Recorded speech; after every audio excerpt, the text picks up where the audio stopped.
Preposition through figures. এখানে দেখো বেশ কিছু ফিগার রয়েছে, ফিগার আঁকা আছে। এই ফিগারগুলোর মধ্য দিয়ে আমরা কয়েকটি প্রিপোজিশনের ব্যবহার আজ আমরা শিখে নেব।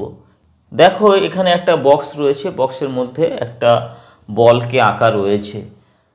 ভাবো এই বক্সটা একটা গাড়ি, একটা কার, তার মধ্যে একজন মানুষ বসে রয়েছে। তাহলে কোনো কিছুর মধ্যে কোনো কিছুর আরেকটা কিছুর অবস্থান বোঝাতে আমরা কোন প্রিপোজিশন ব্যবহার করব না, ইন এই প্রিপোজিশনটাকে ব্যবহার করব। যেমন একটা সেন্টেন্স যদি বলো, এ man is in the car, একটি লোক যে গাড়ির মধ্যে বসে রয়েছে। তাহলে গাড়ির মধ্যে, এটাকে যদি গাড়ি ধরি, গাড়িটার মধ্যে মানুষের, লোকটির অবস্থান বোঝাতে আমরা কোন প্রিপোজিশন ব্যবহার করব না, ইন এই প্রিপোজিশনটাকে ব্যবহার করব।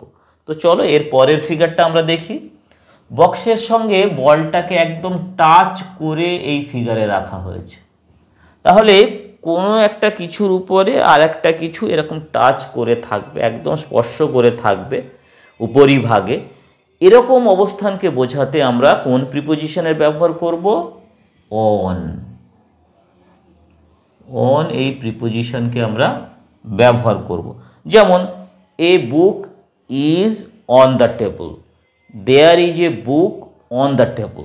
এটাকে যদি টেবিল ধরো, এর উপরে বইটা টাচ করে রয়েছে। এরকম একটা অবস্থানকে, এরকম একটা ব্যাপারকে বোঝানোর জন্য আমরা অন এই প্রিপোজিশনটাকে ব্যবহার করব। এরপরে দেখো বক্সের একটা কোণে পয়েন্টকে আমরা নির্দেশ করছি এই বলটাকে দিয়ে। তাহলে পয়েন্টকে বোঝানোর জন্য, প্লেসের নিরিখে পয়েন্টকে বোঝানোর জন্য আমরা কোন প্রিপোজিশন ব্যবহার করব, অ্যাট।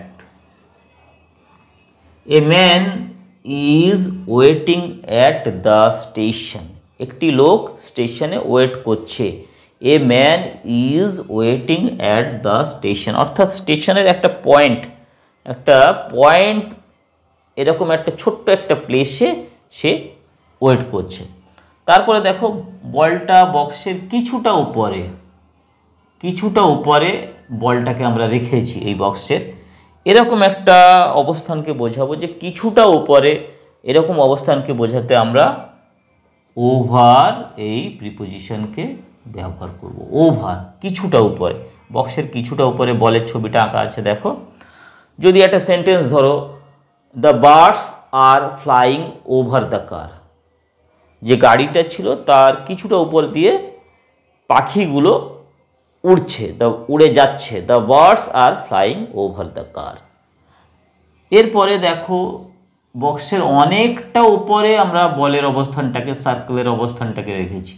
বক্সের অনেকটা উপরে এরকম একটা ব্যাপারকে, অবস্থানকে বোঝাতে গেলে আমরা অ্যাবাভ এই প্রিপোজিশনটাকে ব্যবহার করব। তুমি মাঠের মধ্যে দাঁড়িয়ে রয়েছে, তোমার মাথার অনেকটা উপরে আকাশের মধ্যে মেঘেরা ভেসে বেড়াচ্ছে। তাহলে তোমার মাথার উপরে, অনেকটা উপরে মেঘের অবস্থান আকাশে। তাহলে there are clouds above your head, there are clouds above your head. তাহলে তোমার মাথার অনেকটা উপরে আকাশের বুকে মেঘেরা রয়েছে। অনেকটা উপরে, এরকম একটা পজিশনকে আমরা বোঝাবার জন্য অ্যাবাভ এই প্রিপোজিশনটাকে ব্যবহার করব। পরের ফিগারটা চলো দেখি আমরা। বক্সের থেকে দেখো 90 ডিগ্রি অ্যাঙ্গেলে সরাসরি নিচে বলের অবস্থানটাকে আমরা রেখেছি। একদম 90 ডিগ্রি অ্যাঙ্গেলে আছে নিচে। তাহলে 90 ডিগ্রি অ্যাঙ্গেলে এরকম একটা অবস্থান থাকলে আমরা কোন প্রিপোজিশন ব্যবহার করব, under. A man is sitting under the tree, there is a man under the tree. গাছের নিচে লোকটি বসে রয়েছে, গাছের ডালপালার নিচে সে মাটির উপরে বসে রয়েছে, 90 ডিগ্রি অ্যাঙ্গেল, সরাসরি নিচে বসে রয়েছে। সেক্ষেত্রে আমরা আন্ডার এই প্রিপোজিশনটাকে ব্যবহার করব। এরপরে বিলো, অনেকটা নিচে বোঝায়, কিন্তু এখানে ওই 90 ডিগ্রি অ্যাঙ্গেলের ব্যাপারটা থাকে না, সরাসরি নিচে এরকম ব্যাপারটা থাকে না। এক্ষেত্রে আমরা বিলো এই প্রিপোজিশনটাকে ব্যবহার করব। অনেকটা নিচ থেকে অনেকটা নিচে পজিশনকে বোঝাবে। যেমন এ river is below the bridge, ব্রিজের অনেকটা নিচে নদীটা রয়েছে, সেক্ষেত্রে আমরা বিলো এই প্রিপোজিশনটাকে ব্যবহার করব। এবার বক্সের পেছনে বলের অবস্থানটাকে বোঝানো হয়েছে বিহাইন্ড। পেছনে অবস্থান বোঝাতে আমরা বিহাইন্ড এই প্রিপোজিশনকে ব্যবহার করব। যেমন দেখো, এটাকে যদি একটা প্রাচীর ধরো, প্রাচীরের পেছনে একটা লোক দাঁড়িয়ে রয়েছে, there is a man behind the wall. আবার বলছি, there is a man behind the wall, ওয়ালটির পেছনে লোকটা রয়েছে, বিহাইন্ড এই প্রিপোজিশনটাকে আমরা সেখানে ব্যবহার করছি। আচ্ছা, বক্সের ঠিক পাশে দেখো বলের অবস্থানটা রয়েছে, বক্সের ঠিক পাশে অবস্থান বোঝাতে আমরা বাই এই প্রিপোজিশন ব্যবহার করব।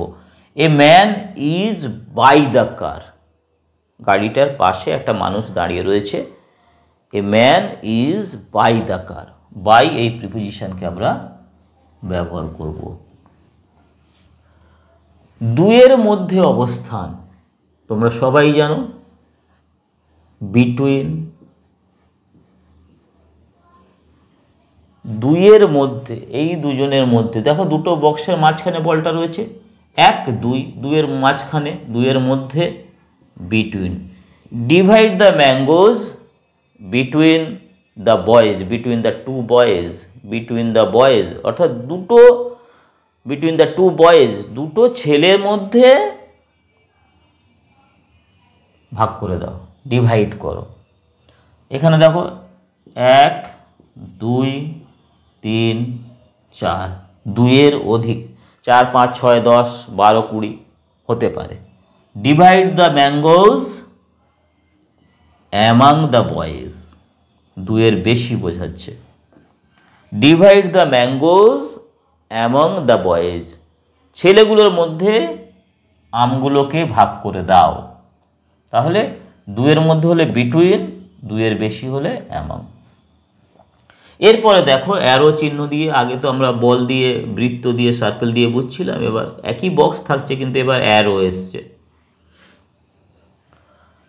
এটা যদি ডেস্টিনেশন ধরি, এর দিকে অ্যারোটা যাচ্ছে, তাহলে দিকে বোঝাতে এখান থেকে মুভমেন্ট শুরু হয়েছে, এর দিকে যাচ্ছে, কি প্রিপোজিশন ব্যবহার করব? টু ব্যবহার করব, টু ওয়ার্ডস ব্যবহার করব। He is going to school, সে স্কুলে যাচ্ছে, অর্থাৎ স্কুলের দিকে হেঁটে হেঁটে যাচ্ছে।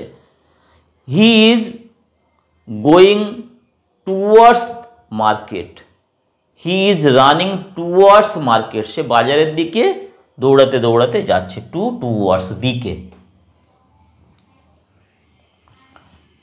আর এটা হলো থেকে, ফ্রম, থেকে। দেখো অ্যারো চিহ্ন এখান থেকে বেরিয়ে যাচ্ছে, এখান থেকে চলে যাচ্ছে এই দিকে। He has been coming to school from জানুয়ারি।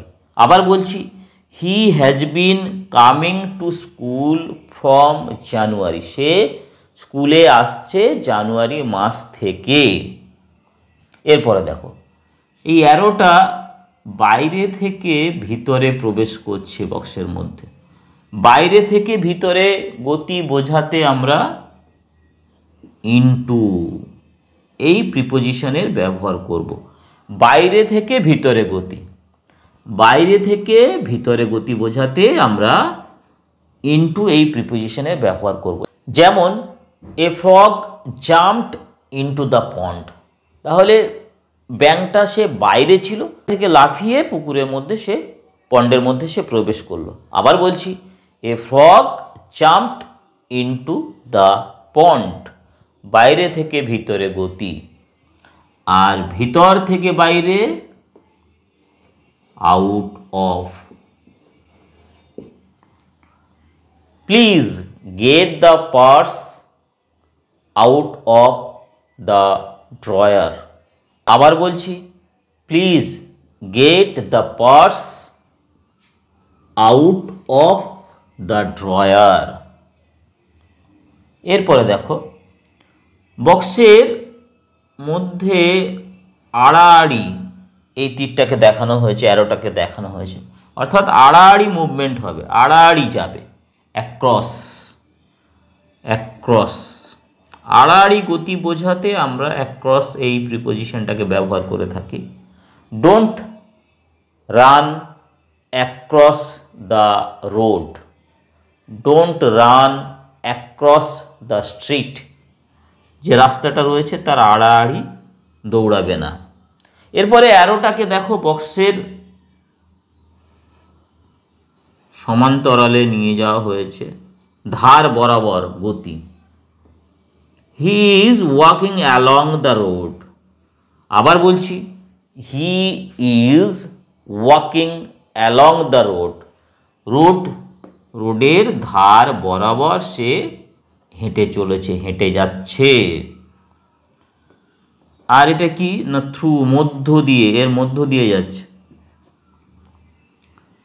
এটা হলো অ্যালং, আর এটা হলো থ্রু, THROUGH, মধ্য দিয়ে। যেমন দেখো একটা টানেল, একটা সুড়ঙ্গের মধ্য দিয়ে একটা গাড়ি যাচ্ছে। A car is running, a car is moving through the tunnel, through the tunnel, সুড়ঙ্গের মধ্য দিয়ে।